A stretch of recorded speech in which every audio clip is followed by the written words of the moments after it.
واخا غنمشيو لا ليست دي ديبار، لانه حاجه كتدينا الحاجه.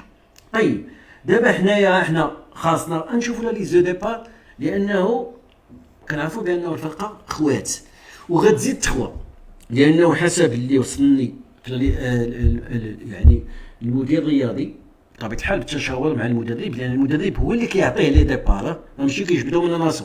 حيت كاين اللي كيقول لك لا المدير الرياضي هو اللي قال لينا هو. شوف هذه طريقه باش تعرفوا، هذه طريقه تقليديه معروفه عند الفرق كامله، ماشي غير في المغرب، ماشي عند الرجاء.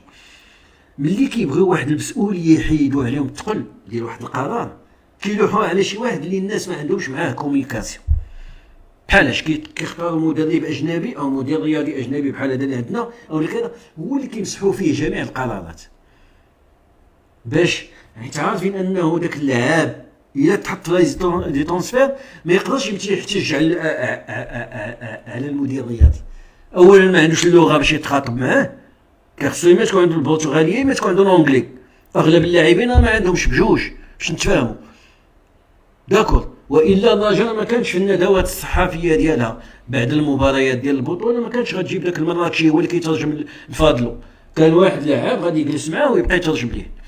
حتى واحد ما كيعرف الانجلي، حتى واحد ما كيعرف البرتغاليه، دونك ما يقدرش يتناقش مع، والله ما نقولوا المدير الرياضي اللي دار. حيت الا قالوا النبي راه غيمشي عند النبي. علاش اخويا؟ شنو انا زعما كيفاش؟ علاش انا ما قنعتكش؟ علاش كذا؟ علاش غادي يقدروا يناقشوا؟ هما دابا كيلصقوا المدير الرياضي، مستحيل انه يقول لك هادو غيمشيو للديبار. علاش؟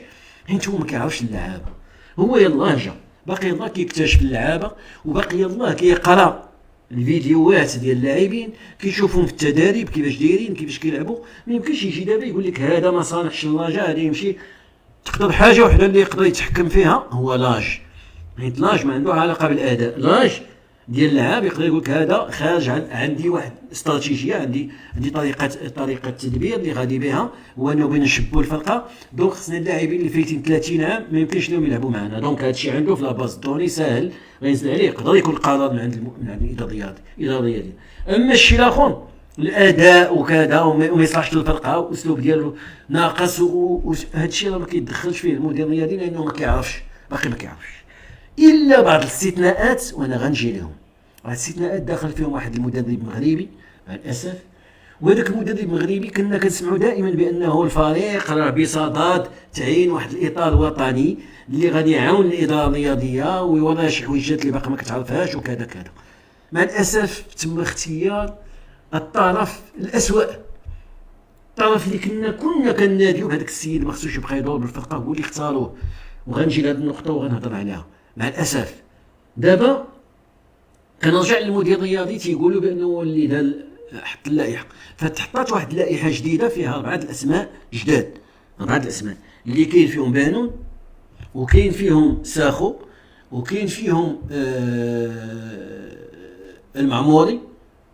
وشكون ذاك الرابع؟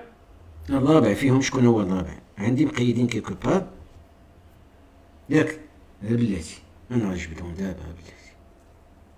الرابع هو الخماس، دونك ساخو الخماس المعموري بانون، هادو ب4 داروا في ليست دو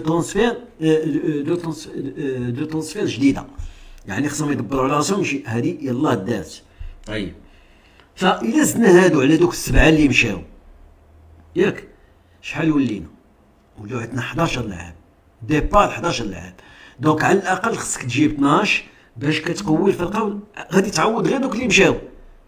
هذا مع العلم انه دوك اللي عندنا حنا، هذوك اللي عندنا حنا اللي هما دي تيتولاري حسبه واللي محتفظ بهم الفريق ما كاينش لي ترونسفير عامرين حتى هما بالمشاقف. ولكن نقدروا نتفهموا واحد القضيه، كنقولوا بانه اول سنه اول موسم غنبداو بدون منع من انتدابات. يلا خلصنا المنع، عندنا ميزانيه اللي نقدروا يلا نتقادوا بها مع الموسم مع بدايه الموسم. يمكن نقولوا الموسم الجاي او انتقالات الشتويه الجايه تكون الميزانيه احسن، ونكونوا عندنا امكانيات باش نجيبوا لاعبين ربما. فنكتفيو، نقدروا نكتفيو دابا ب 11 لاعب او 12. عاود لي هذوك اللي مشاو، هادو اللي في لي ترونسفير عوضهم. اذا شنو كتسنى؟ واش حيت المصيبه فين كاينه؟ انك قد ما تعطلتي غتعوضهم بمكفس، وهما ديجا مكفسين وانت غتعوضهم بمكفس. يعني اشنا هو دزتي لي من لاعب درجه سي لواحد درجة دي، بمعنى زيتي نزلتي الفرقة لتحت للقاع. وهذا هو ما أخاف منه، وما تخاف منه عدد من الرجويين. غنمشي وحيدة بوحيدة، حيت هذه غتأدي بينا عاوتاني اللاعبين اللي بقاو دابا، باش كيبان لنا باش ملي نهضروا كنهضروا بتعقل وتنهضروا برزانة، وما كنبقاوش غير كنهيطروا.